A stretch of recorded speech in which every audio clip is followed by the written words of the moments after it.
सुबह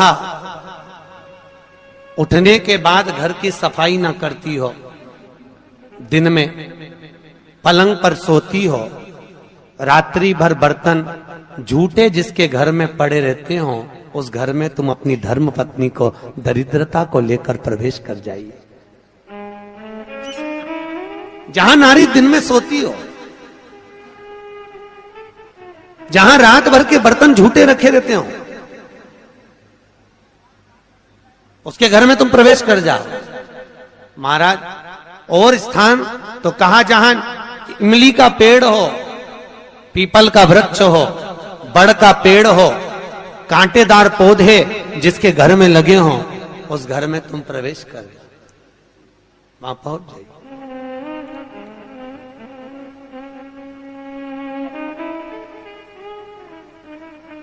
महाराज,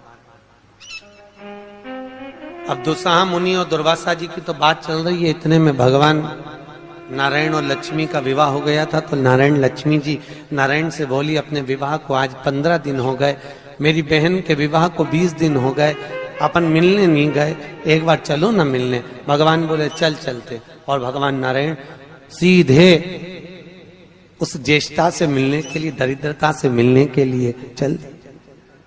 अब दरिद्रता से मिलने के लिए जैसे ही पहुंचे तो दरिद्रता कहां बैठी हुई थी? पीपल के पेड़ के नीचे।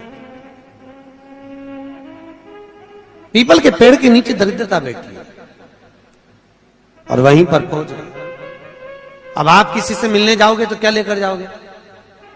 अरे बोलो तो क्या ले जाओगे? डंडा की मिठाई? डंडे लेकर जाओगे कि मिठाई लेकर जाओगे? अरे बोलो तो मिठाई लेकर जाओगे ना, कुछ भी मिष्ठान मुंह मीठा कराने के लिए। जिसकी विवाह हुआ है, अभी विवाह हुआ है, तो उसके यहाँ मिठाई का डब्बा लेकर चले। और मिठाई का डब्बा ले जाकर जैसे ही भगवान नारायण लक्ष्मी को दिया, लक्ष्मी ने तुरंत ज्येष्ठा देवी को दिया। ज्येष्ठा को दिया तो देते ही दरिद्रता ने मिठाई का डब्बा फेंक दिया, और फेंकते से ही बोली, लक्ष्मी तू मेरी छोटी बहन है, तुझे इतना नहीं मालूम कि तेरी बड़ी बहन खाती क्या है, और मेरे लिए तू मिठाई लेकर आई है? तू पागल हो गई है, मूर्ख हो गई है, जो तू मेरे लिए मिष्ठान लेकर आई है। तुझे मालूम नहीं कि मुझे खट्टा और तीखा पसंद है। लक्ष्मी जी की आंख में आंसू भर गए। लक्ष्मी जी बोली, जी मैं तो समझी कि तुम्हारा विवाह हो गया है, हो सकता है तुम कुछ चेंज करी हो अपने स्वाद को, क्योंकि विवाह होने के बाद थोड़ा सा व्यक्ति बदल जाता है। मुझे लगता है आपने कुछ चेंज करा होगा, इसलिए मैं आपके लिए मिठाई लेकर आई। लक्ष्मी तुझे मालूम नहीं मैं क्या खाती हूं, मुझे नहीं चाहिए। मिठाई का डब्बा फेंक दिया। आज भी कई दरवाजों पर, कई दुकानों पर आपने नींबू मिर्ची टंगा हुआ देखा होगा। कई लोग कहते हैं नजर से बचाता है, नजर से नहीं। लक्ष्मी और दरिद्रता, ये दोनों बहनें हर एक व्यक्ति के घर में प्रतिदिन प्रवेश करती है, पर लक्ष्मी के लिए मिठाई फ्रिज में रखी होती है, इसलिए लक्ष्मी सीधे अंदर चली जाती है, और दरिद्रता के लिए नींबू मिर्ची दरवाजे पर टंगा रहता है, इसलिए वो दरवाजे से खाकर वापिस चली जाती है। दरवाजे से खाकर तुरंत वहीं से लौट जाती है। कई लोग कहते हैं नजर के लिए, नजर के लिए नहीं, दरिद्रता हमारे यहाँ प्रवेश ना करे, ज्येष्ठा हमारे यहाँ प्रवेश ना करे, इसलिए नींबू और मिर्ची को दरवाजे पर बांधा जाता है। और कई लोगों को नहीं मालूम तो वो कहते नजर से बचाता। नजर से नहीं, दरिद्रता का प्रवेश ना हो। अगर दरिद्रता हमारे घर में प्रवेश कर रही है तो वो दरवाजे से ही भोजन कर कर निकल जावे, हमारे घर के अंदर प्रवेश ना करे। इसलिए हिंदू धर्म की रीति आज भी घर के अंदर नींबू और मिर्ची को एक ही डलिया में नहीं रखा जाता। अगर नींबू और मिर्ची एक ही डलिया में रखे रहते हैं तो उस घर में दरिद्रता का निवास होता है, दरिद्रता का प्रवेश। महाराज, हमारे यहां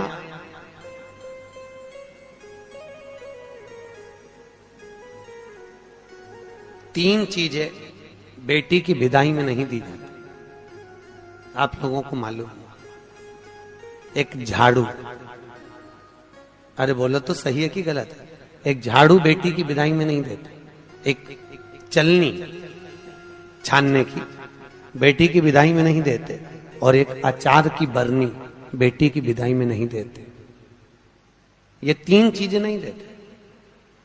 चलनी भी नहीं देते, झाड़ू भी नहीं देते, कहीं कहीं जगह पर सुई भी नहीं देते। सुई का भी प्रमाण मिलता है, सुई भी नहीं दी जाती। और एक अचार की बरनी, अचार की बरनी भी बेटी की विदाई में नहीं देते। क्यों? क्योंकि अचार की बरनी में जैसे झाड़ू में हमारे यहाँ बेटी को अगर दिया जाता है तो उसके घर की पूरी लक्ष्मी छीर्ण हो जाती है, चलनी देने पर उसके घर की लक्ष्मी समाप्त हो जाती है, सुई देने पर उसके घर की लक्ष्मी समाप्त हो जाती है, उसी तरह अचार की बरनी देने पर बेटी के घर में उसका घर पूरा तहस नहस हो जाता है, पूरा बर्बाद हो जाता है। और आजकल माताओं का इतना प्रेम होता है ना बेटी से, अब करे तो करे क्या। और बेटी जिस घर में भी आती है ना, वहां के उसके बेटी के ससुर भी कहते थे बेटा तेरी मम्मी के हाथ का अचार बन वाला। अब इनको कौन समझाए भेड़ियों को, इनको समझाए कौन कि वह अचार में दरिद्रता का निवास है। अब ये कौन इनको खट्टा और तीखा घर में प्रवेश करेगा अगर बहू के यहाँ का, तो उस घर में सुख नहीं रह सकता। चार लोग भी होंगे तो चारों का मुंह बिल्कुल नींबू की तरह खट्टा और वाणी मिर्ची की तरह तीखी रहेगी, चाहे कितना ही प्रयास कर। अगर अचार खाया है बहू के घर का तो। इसलिए बेटी की विदाई में चार चीजें नहीं। प्रमाण पहले क्या देते थे बेटी की विदाई में? बड़ी, पापड़, खाजा, सफेद पूड़ी मैदा की दलिया में रख के बेटी की विदाई में देते थे। क्यों? क्योंकि जो स्थिरता का भाव रखे, भले उसमें नमक ना रहे परंतु मौनता, प्रेम, स्नेह, नम्रता उसके अंदर होना चाहिए, वो बेटी की विदाई में दिया जाता। और बांस की डलिया में रख कर देते थे जिससे वंश बढ़े, कपड़ा बांध कर देते थे जिससे भक्ति का चीर सदा बना रहे। एक एक चीज का प्रमाण था बेटी की विदाई में देना।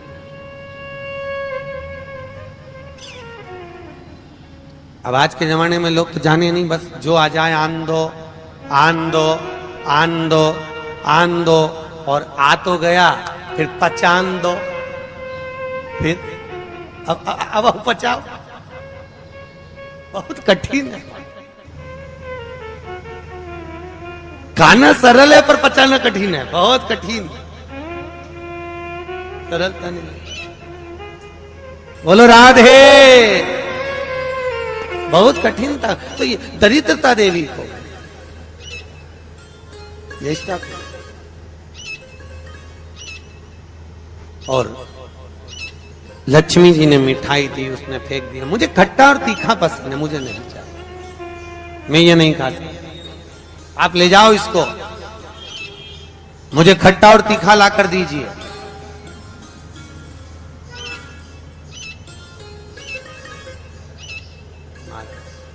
मुझे खट्टा और तीखा चाहिए। समझाया। भगवान विष्णु लक्ष्मी जी से कह रहे हैं तेरी बहन को समझाना बहुत कठिन है, तू चल। लक्ष्मी जी जाने लगी। इतने में लक्ष्मी जी ने भगवान नारायण से विनती करी, नारायण ये मेरी बहन दरिद्रता बैठी है पीपल के पेड़ के नीचे, और पीपल के वृक्ष के नीचे मेरी बहन बैठी हुई है।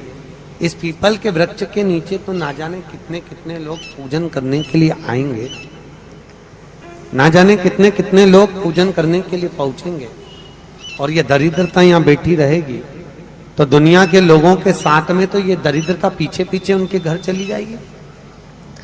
फिर दुनिया के लोग पीपल के वृक्ष की पूजन नहीं कर पाएंगे। और पद्म पुराण के अंदर लिखा है कि पीपल के वृक्ष के नीचे 52,000 ब्राह्मणों का वासा होता है।